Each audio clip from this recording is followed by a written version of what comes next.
is Johnny Cerrucci with another Mig-Mag special report. For 1,000 years, from roughly 500 AD to 1500 AD, the civilized world was controlled by Rome, but not military Rome, religious Rome. The Roman Empire had mutated from a military power into a religious one, co-opting the beliefs of Christianity and mixing them with ancient Egyptian, Greco, and Babylonian paganism.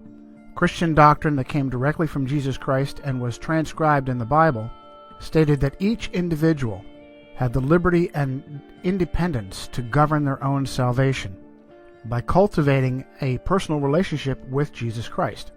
The new religious Roman Empire insinuated herself in between Christ and the believer and said if you wanted to have your soul saved, you had to rely on the priests, bishops, and cardinals of Rome.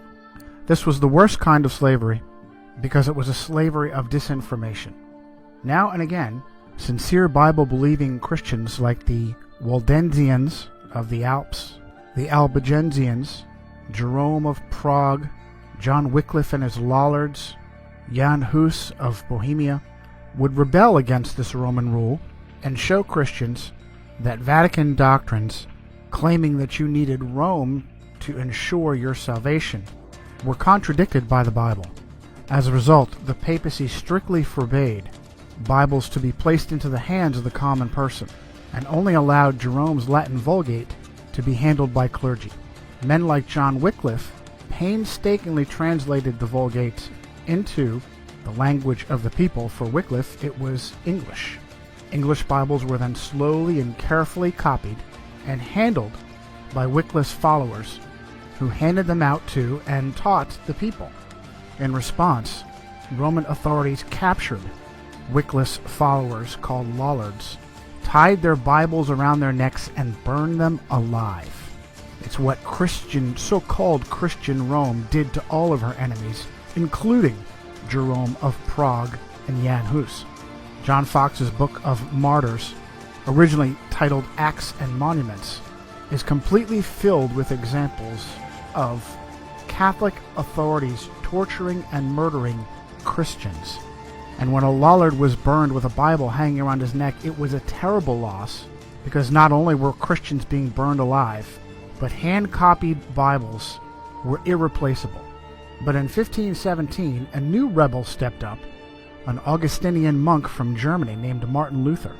Luther was furious that Pope Leo X, Giovanni de' Medici, from the powerful Medici family who helped to rule the world then and including through to today, had sent their attack dogs, the Dominicans, to cheat the common people out of their money by claiming they could buy what is called an indulgence, which is basically a receipt of forgiven sin. By paying money to indulgence peddlers like Johann Tetzel, poor Christians believed that they had some of their sins forgiven. Worse, they were told that dead loved ones were in purgatory, and they could give money to these indulgence peddlers, and the Pope would then release their dead loved ones. Luther wrote 95 short paragraphs or theses, and on November 1st of 1517, All Saints' Day, posted them to the doors of All Saints Cathedral in Wittenberg. But what was different about Martin Luther's protest and the protests of previous Christians was the movable type printing press of Johannes Gutenberg. The 95 theses were translated and replicated by the Gutenberg press and spread like wildfire. Martin Luther instantly shot to #1 on the Vatican hit list. Now remember, he was an Augustinian monk, but that didn't matter. He was waking people up and freeing them from the Roman chains, and for that he needed to be stopped. He was kidnapped by his benefactor, Frederick the Wise of Saxony, and held at Wartburg Castle for several months to protect him from Vatican assassins. During that time, he translated the Bible into vernacular German, and it may have been the most important thing he ever did, starting with the New Testament and then later the Old Testament. But now the Gutenberg press started printing off large quantities of common language Bibles, and the fires of the Inquisition couldn't keep up. Other brave Christians like William Tyndale, also a Roman Catholic priest, began translating Bibles into the language of their people. Tyndale was English like Wycliffe, and he too was eventually executed by Rome for his crime. But now Rome had a problem. There were too many Bibles and Bible translators to be kept in check by burning them all. A new tactic was born, a tactic that English Cardinal Thomas Wolsey called learning against learning. And that tactic was to discredit the Bible in order to force people to return to accepting Rome as the ultimate authority over their body and soul. In this tactic of learning against learning, Rome would literally rewrite reality and weave a false reality matrix that we now all swim in to this day. For thousands of years, mankind understood the earth to be flat and stationary. Only rarely did men like Pythagoras attempt to claim otherwise. And it's interesting to note that many Freemasons consider Pythagoras to be one of the first of their craft. But now rewriting our reality as a tactic to discredit the Bible became a top priority in the face of Martin Luther's 1517 Reformation, Protestant Reformation. The Catholic response would be the Counter-Reformation, and it would be spearheaded by a Spanish Templar knight named Ignatius of Loyola and his followers, whom we call today the Jesuits. Their first opportunity came from the Vatican's mathematician, a Polish priest named Nicholas Copernicus. Copernicus gave birth to the modern heliocentric model of the universe with his work De Revolutionibus Orbium Celestium, on the revolutions of the heavenly spheres. Copernicus knew he was weaving a matrix of lies and wanted to hold publication of De Revolutionibus until after his death. But powerful Roman Catholic clergy like Tiedemann Gies, Bishop of Culm, and the papal secretary himself, Johann Wiedmanstadt, forced him to publish in 1543. The facts that Catholic clergy forced Copernicus to publish, or that Copernicus was the Vatican mathematician, or that he received his doctorate in canon law from Bologna University. Canon law are the precepts by which Rome governed nations. Adam Weishaupt was a doctor in canon law.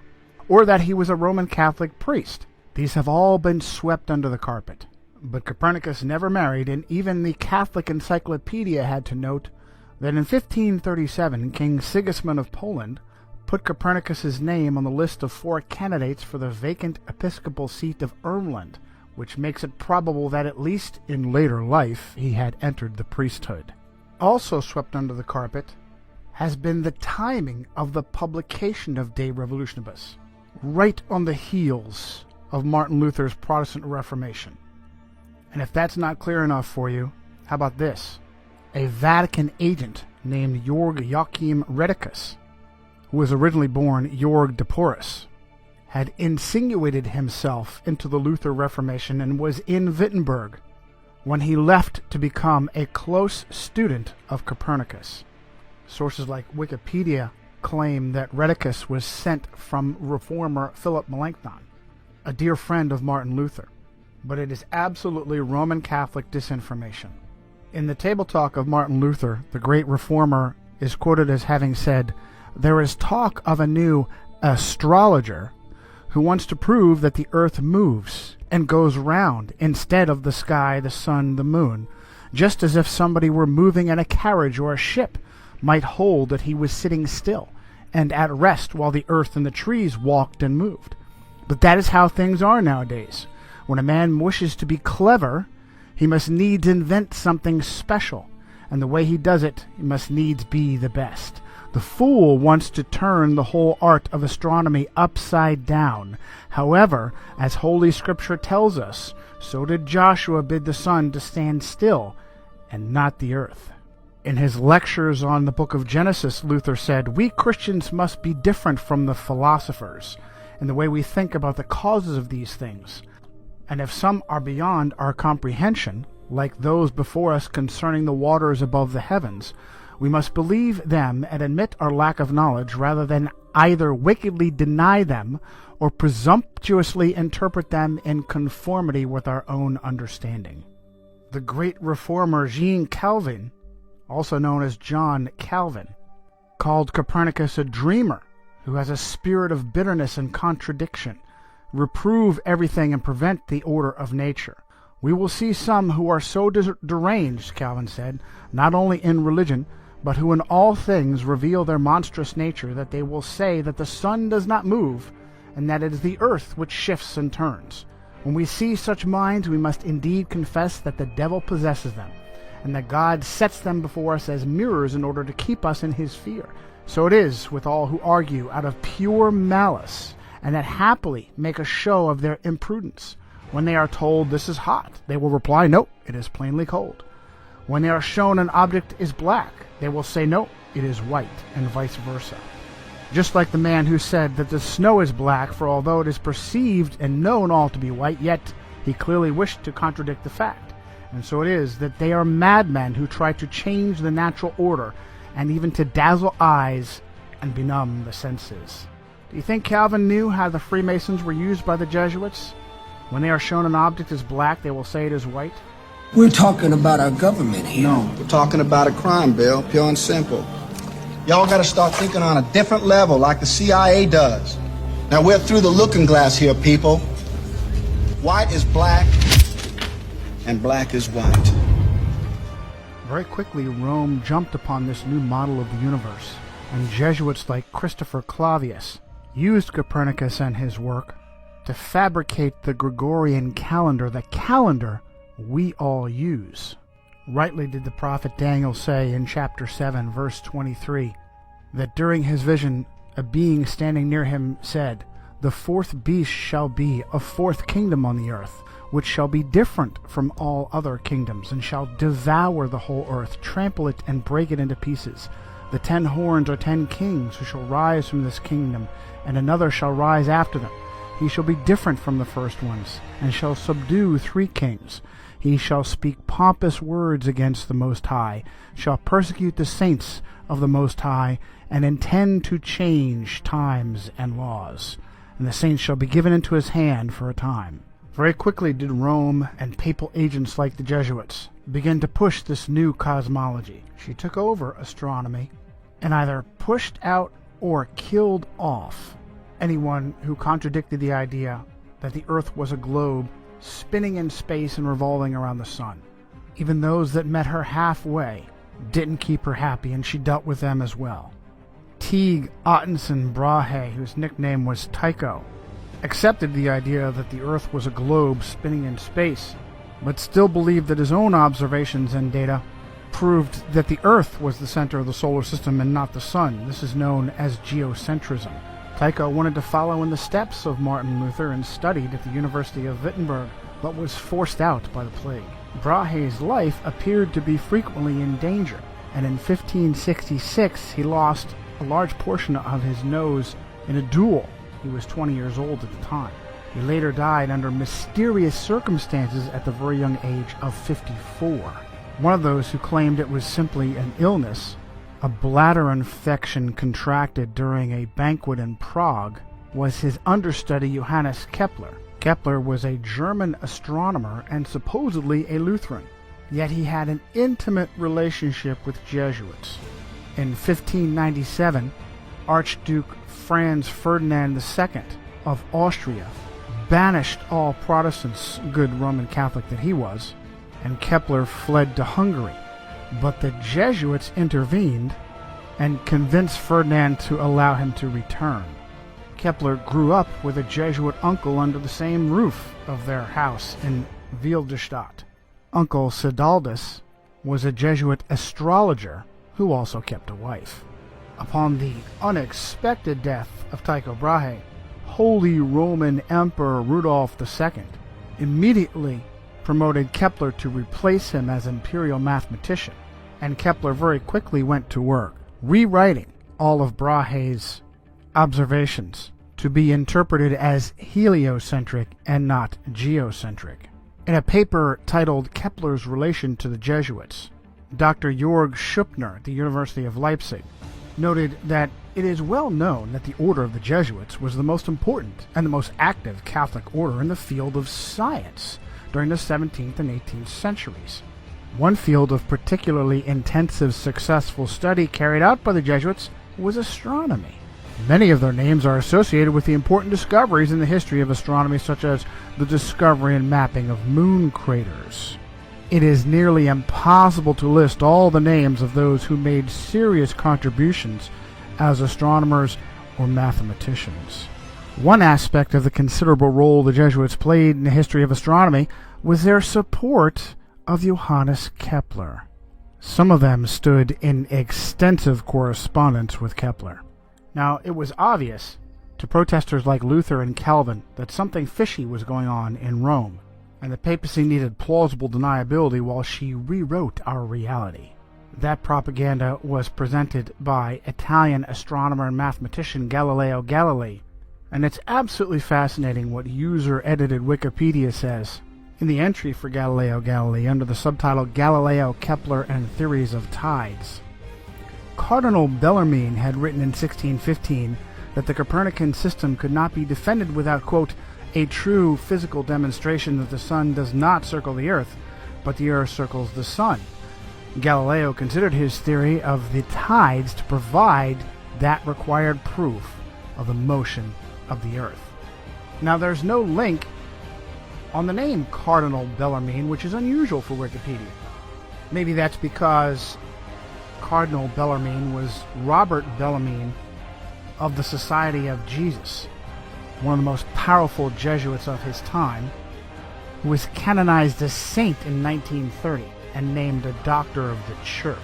What's more, it is ludicrous to imagine that the Earth's supposed large mass doesn't pull the moon and crash into it, and instead the magical force of gravity holds it stationary. Even more ridiculous is the idea that the moon affects tides by pulling on the water. Again, the magical, mystical force of gravity is blamed.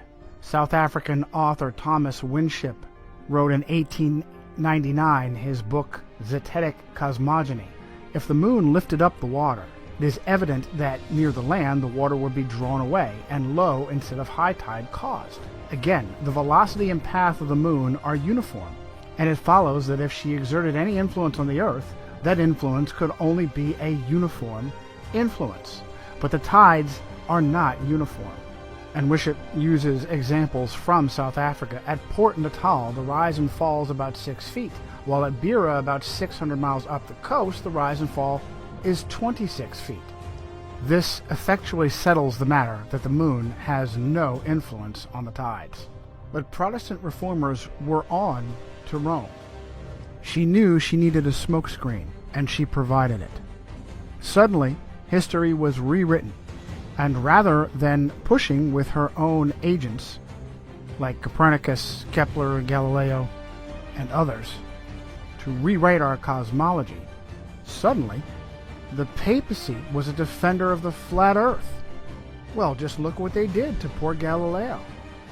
Let's do. Supposedly, Galileo was tried for heresy at the hands of that evil flat earther, Jesuit Robert Bellarmine. He bravely stood by his guns and humiliated the church with a heliocentric spinning ball earth. What happened to Galileo Galilei? Well, for the last few years of his life, he was put under house arrest. Have you read anything about the Inquisition? Do you know what the Inquisition did to people when it truly considered them an enemy? Things like rotating their arms backwards until they were pulled out of their sockets, inventing special instruments that could be jammed into a person's body to rip open their bowels, putting them in a special sarcophagus filled with spikes that would jam into them to the bone. Did you ever hear of Edgar Allan Poe? Are you familiar with his short story, The Pit and the Pendulum? About a swinging, razor-sharp pendulum that lowered across a victim and would take hours to slowly saw that victim in half. Did you know it was based upon the Inquisition? A little-known secret is that the Jesuits now own astronomy. When their missionaries went across the world, across our flat earth, the first thing they did was insinuate themselves in royal courts to become the official astronomer of that kingdom. China is a great example. One of the first Jesuits in China was Matteo Ricci. Ricci and his successors like Adam Schall and Ferdinand Verbiest were all the royal court astronomers, and eventually fabricated the calendar for the Chinese emperor. Today, the Jesuits even have their own observatories both in Italy and in America. They use their puppets in American government to steal Apache holy ground on Mount Graham in Arizona. Are they reaching out extraterrestrially or interdimensionally? They appear to have answered our question with the latest piece of technology on Mount Graham, the Large Binocular Telescope Near-Infrared Utility with Camera and Integral Field Unit for Extragalactic Research, also known as Lucifer. And it's not surprising given the success the Jesuits have had in rewriting our reality. Now, we're supposed to believe that Rome was against the spinning ball Earth heliocentric cosmic accident cosmology of our modern understanding. Yet at every step of the way, Jesuits or Jesuit agents were there to bolster our false reality, hiding whenever possible behind convenient Jews. And for more on that, see our special report, It's the Jews, from Johnny Cerrucci and Migmag. Needing to contrive an origin for our accidental existence that contradicts the Bible, Jesuit-trained Belgian priest Georges Lemaitre is the father of the so-called Big Bang Theory, the idea that first there was nothing and then it exploded. He was a close co-worker of just such a Jewish puppet, Albert Einstein. Einstein bolstered the Jesuit cosmology with his convoluted theory of relativity. The problem was that observations of both scientists and laymen weren't matching what so-called astronomers were telling us. And so Einstein fabricated the theory of relativity to claim that your reality was relative to the time-space continuum. It is purposefully almost impossible to understand. You're just supposed to trust science and astronomy.